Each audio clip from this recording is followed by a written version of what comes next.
What is up, Janksters? It's your boy Graham, also known as HamHawks42 on the internet, and we have more spoilers for Phyrexia, all will be one to dive into. I'm going to look at some of the highlights that came out today, and holy cow, there's some crazy stuff going on. Also, I'm aware that I should shave, but it's 9 p.m. as I'm recording this, and I haven't yet today, so I'll get to it tomorrow, maybe. Anyway, I'm going to start with a card that I think is just absolutely bananas crazy. This thing is Nutter Butters. It's either going to do absolutely nothing or be part of an infinite combo we are all going to be incredibly sick of dealing with in very short order. And that is Ichormoon Gauntlet. This is an artifact for 2 and a blue. Planeswalkers you control have 0 proliferate and -12 take an extra turn after this one. Whenever you cast a non-creature spell, choose a counter on target permanent, put an additional counter of that kind on that permanent. So every time you cast a spell of some kind, that's like a non-creature spell, you then get to like mini proliferate. You get to pick just one counter and just add another one, just kind of like dial up the notch just a little bit. That is especially cool if you are, well, leveraging planeswalkers, which the rest of this wants to do, right? So if you have 3 or 4 planeswalkers lying around, let's say, well, one example that I'm just going to throw out there is Liliana of the Veil. She's a planeswalker that is currently in standard, and she has a number of different modes, but generally, if you want to uptick Liliana, you have to be discarding cards. Because her +1 is each player discards a card. Well, if you have like 2 or 3 cards in your hand and you like all of them, you know, upticking Liliana hurts. Like, especially if your opponent doesn't have any cards in hand. That's just epic feels bad. And so getting more loyalty counters on Liliana, which is something you generally want to do, becomes very, very difficult. Well, Ichormoon Gauntlet solves that problem in a very beautiful way, because now all of a sudden, Liliana the Veil, who was just an early turn removal spell effectively, is all of a sudden now a way to proliferate, buffing all your planeswalkers, not just her, and then also potentially adding poison counters to your opponent. That's incredible. The thing is that -12 on this looks like a massive trap. Don't fall into that. Don't buy it. Unless you're doing like Vorinclex in like Historic or Explorer. Unless you're doing something like that where you're really able to just like jam counters like crazy fast. I don't think that's going to be relevant 90% of the time. But that 0 proliferate absolutely is. That is incredible. And don't underestimate that. You can also add that alongside cards like Urza Assembles the Titans, which is just kind of bananas in that it allows you to leverage multiple Planeswalker activations in a turn. If you're in older formats, you have cards like Oath of Teferi that give you that as well. Or the Chain Veil, I believe, does the same thing. Holy crap, that is just insane.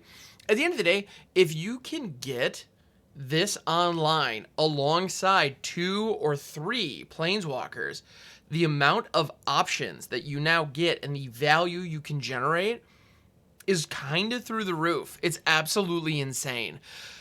So I like it. Now, is it worth your 3-mana play?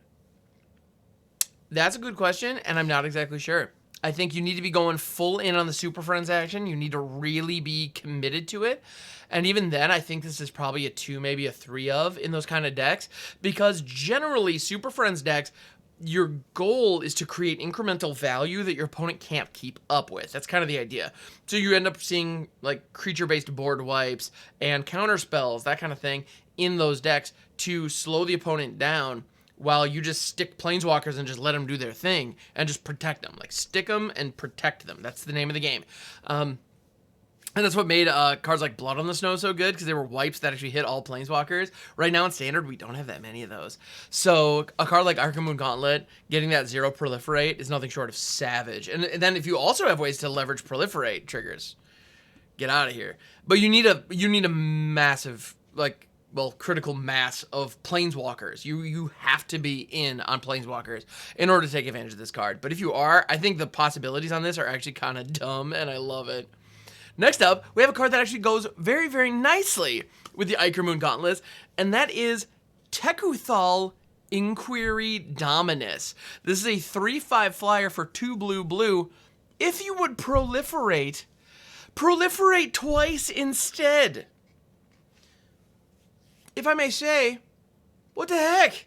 That's incredible. Because proliferating once is already powerful enough. Doubling up every single proliferate activation, that is truly insane. And with things like the Ichormoon Gauntlet, all of a sudden, all your planeswalkers have these 0 activations. So that would read 0 proliferate twice. That strikes me as absolutely insane. Add any oil counters to the mix, any poison counters to the mix. I mean, if you have poison counters, like if you have stuck your opponent with even 1 poison counter, when you can get Tekuthal and any kind of proliferate engine online, you're probably gonna run away with it. Like, that's incredible. I think proliferate is 100% gonna be a deck that we do see, and it's not just for Commander. I think we are gonna see this in Standard. I do also believe we will probably see something taking advantage of this in like Explorer. So all of a sudden, those like Simic, Ivy, Proliferate decks, they got a lot of toys. This is gonna be real. Yeah, Venerated Rot Priest plus Ivy. Keep an eye out, because Tekuthal and those kind of triggers are gonna be big time. Big time. Like, yeah, this is savage. Oh, it also has another ability that I didn't even bother getting to yet. 1, Phyrexian Blue, remove 3 counters from among other artifacts, creatures, and planeswalkers you control. Put an indestructible counter on Tekuthal, Inquiry, Dominus. Now, each color has a Dominus. We've seen most of them at this point. I don't think we've seen all of them, but I don't think we've seen the green one yet, interestingly enough. I could be mistaken. In any event, all of them have, like, pay 1 and then 2 Phyrexian mana of their color to give it an indestructible counter, but you usually have to do something. You have to, like, sacrifice creatures, or I think you have to pay life in some cases, or exile cards from your graveyard. Like, whatever the thing is that the Dominus cares about, you have to kind of, like, pay some of that. You have to give up something kind of in tribute to the Dominus to give it indestructible. In the case of Tekuthal, though, removing 3 counters. Now, note, it does not say what kinds of counters. It does limit you to just artifacts, creatures, and planeswalkers. Personally, the very first thing I thought of was Blast Zone. Oh, give me an opportunity to take counters off of Blast Zone. I want to be able to sack Blast Zone for 0 so it can kill tokens. Please, please, please, somebody let me do that. Anyway, that aside, so you are limited to just, just these kind of counters. But picture this. Like, you could do something where you could pay 3, remove 3 of the counters from the Reckoner Bankbuster, and then all of a sudden, well, actually no, in that case you wouldn't get any of the. You could remove 2 of the counters from the Reckoner Bankbuster, and then do something else, and then it'll pop and create the pilot token the first time you activate it. You can do that kind of thing. Also, if your opponent is using stun counters or -1/-1 counters, then all of a sudden this can just pull those off of what you're doing. It can. This is the one activation on these Dominuses that I see as being a potential upside. I mean, yeah, if you're just stripping 3 loyalty off planeswalkers you control, or 3 +1/+1 counters off one of your things to just get this indestructible counter, then all right, like, yes, it's a cost you have paid. Bummer. But I think there's combo potential even with that mode that is just awesome. So I like this a lot. Tekuthal, I think this card is savage, and you are gonna see it. It will be in like crazy controlling combo decks that are doing dumb stuff with planeswalkers. Just watch, it's gonna happen, and I know it's gonna happen because I'm gonna do it. All right, next up, we have a card that I'm afraid I don't have the English version on, so I apologize for that. This is Phyrexian Vindicator. This is a 5/5 for white. With flying. If damage would be dealt to Phyrexian Vindicator, prevent that damage. When damage is prevented this way, Phyrexian Vindicator deals that much damage to any other target. This is very similar to Stormwild Caprador or Brash Taunter, Stuffy Doll. This idea of prevent the damage and redirect it is not something that's brand new. Like, we have seen this before, and generally speaking, it's actually pretty good. Now, in the case of cards like Ill-Tempered Loner, that's one that we have in Standard right now that has this effect. In the case of Ill-Tempered Loner, you don't prevent the damage. So if damage would be dealt to the Ill-Tempered Loner, it redirects the damage, but it might die in the process because it only has like 3 toughness. So in the case of the Vindicator, though, it prevents all the damage. So if your opponent tries to blow this thing up with like a Rending Flame, like, too bad, I'm actually just gonna Lava Axe you in response. Like, you're not gonna touch my creature and I'm gonna blast you. That's pretty awesome. So using cards that specifically say damage cannot be prevented is going to be very important for those red decks. So in older formats, Bone Crusher Giant is just huge. In standard, we have like, I think Call in a Professional does that. All of a sudden, that coming out of sideboards might be relevant if this sees play. Now, it is a 5/5 flyer for 4. In a mono white deck, that actually might be good on its own. But the flip side of that is, if that is not good enough, if a 5/5 flyer for 4 is not good enough, I don't think this card belongs in whatever deck you're rocking. Because having to be such heavy, the heavy white mana requirement is very, very, very real. And what you get outside of that is just, you get a 5/5 flyer. That damage prevention redirection mode, that ability is not going to trigger that often, I suspect, unless you're keeping it back to block. So blocking is going to be a big deal. But aside from that, I don't really see this doing much. It's very similar. Well, as you can see, this strikes me as kind of a white counterpoint to Phyrexian Obliterator, which is fine, but like it's not bad. But people have been asking, is Phyrexian Obliterator good enough? And the general consensus is, outside of like meme stuff, probably not. But like, we probably will still see it. And I feel like this is very much the same way. It reads like it should be very, very powerful, but I don't think it does enough to really stand out against some of the options that Mono White has right now. You know, if you think about it, what would you rather have in your hand, this or a Wandering Emperor? I mean, I don't know, like, Emperor's pretty good. And like, if you throw this out in the current standard, it's probably just gonna die because everything is very hostile to creatures. And most of it's not damage based, for the record. That's the other thing. If cards like Blasphemous Act or, you know, like targeted damage, if that was the main way people are getting rid of creatures, that would be a very different story. But it's just not. There's a ton of just point and click removal. And I think this is gonna eat a lot of it. So, I don't know. It's a cool card in theory. It reads like it should be powerful, but I don't think it's got it. Next up, here we have an uncommon that I wanted to talk about because I think it's actually going to be pretty decent, and this is Trawler Drake. This is a 0/0 Phyrexian Drake for 2 and a blue with flying. When it enters the battlefield with an oil counter on it, and it gets +1/+1 for each oil counter on it. Whenever you cast a non-creature spell, put an oil counter on Trawler Drake. Now, this does cost 3, which is a little bit of a bummer, but there's a ton of stuff in the format that cares about oil counters. And we've seen the card Sprite Dragon see a ton of play all the way back to Legacy, which, granted, is better. I'm not trying to say that this isn't, like, I'm not trying to say Sprite Dragon is as good as Trawler Drake, or but I am drawing a comparison because mechanically they're similar. Sprite Dragon is a 1/1 with haste, and every time you cast a non-creature spell, you put a +1/+1 counter on it. In the case of Trawler Drake, every time you cast a non-creature spell, it gets an oil counter, and it gets a +1/+1 for each oil counter. Very similar effect. It costs 1 more, and it doesn't have haste. So as a result, this is not going to see Legacy play. But in Standard, in decks that care about spell slinging, like we have a mono blue deck right now that is currently running Haughty Djinns and Tolarian Terrors and whatnot.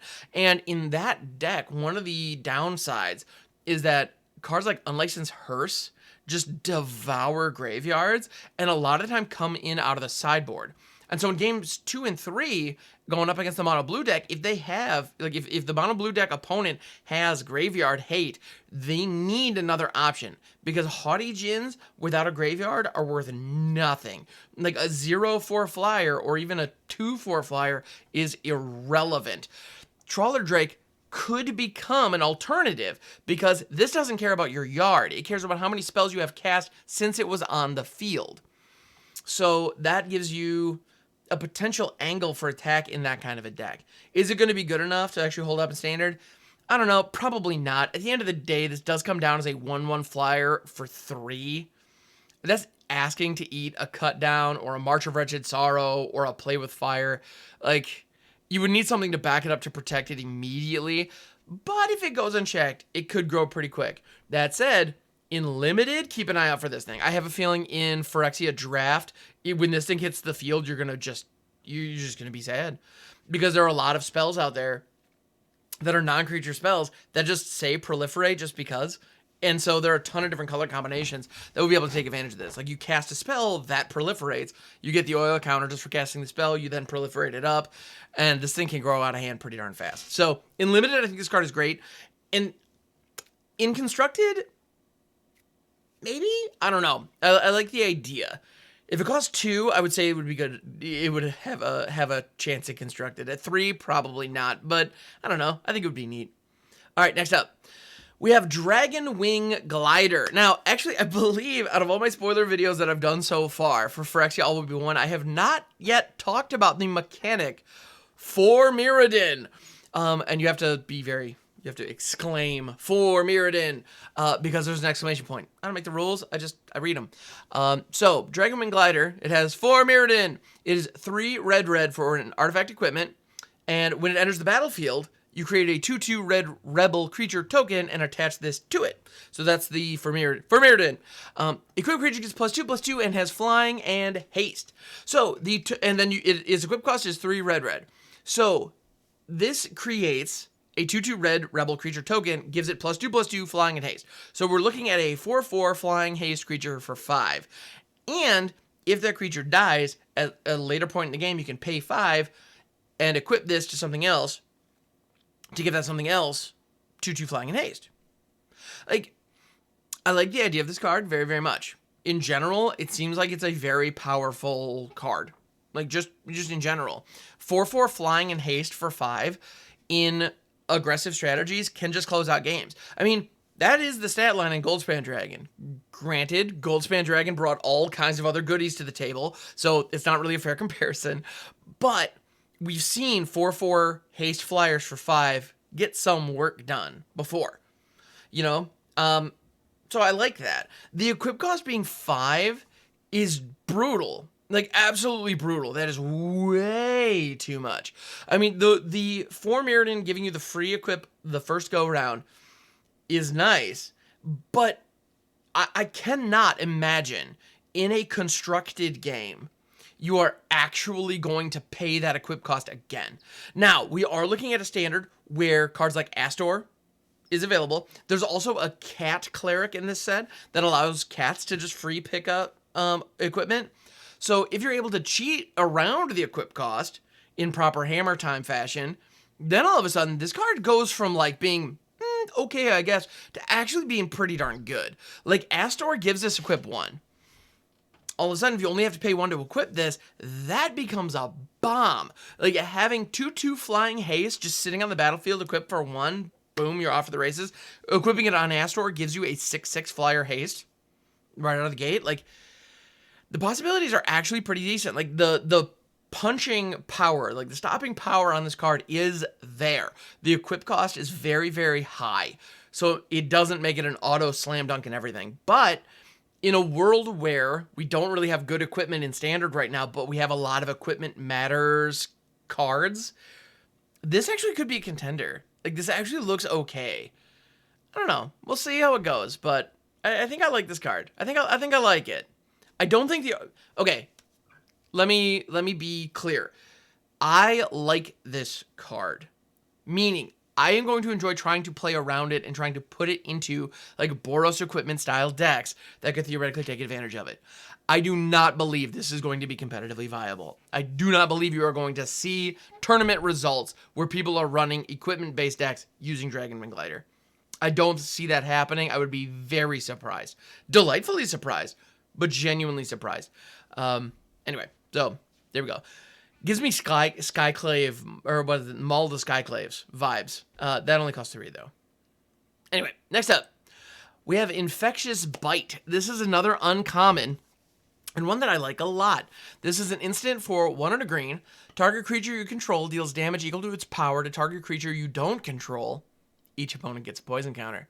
This is straight up instant speed rabid bite with like a poison counter attached to it. So in green decks, this is removal. This is full on straight up, not messing around removal, and you tag your opponent with a poison counter. If you're doing any proliferation nonsense, you got it. This combos beautifully with Venerated Blight Priest, or the Venerated Rot Priest, the 1/2 for 1, that whenever one of your creatures gets targeted, your opponent gets poison counters. This absolutely triggers that in a really cool way.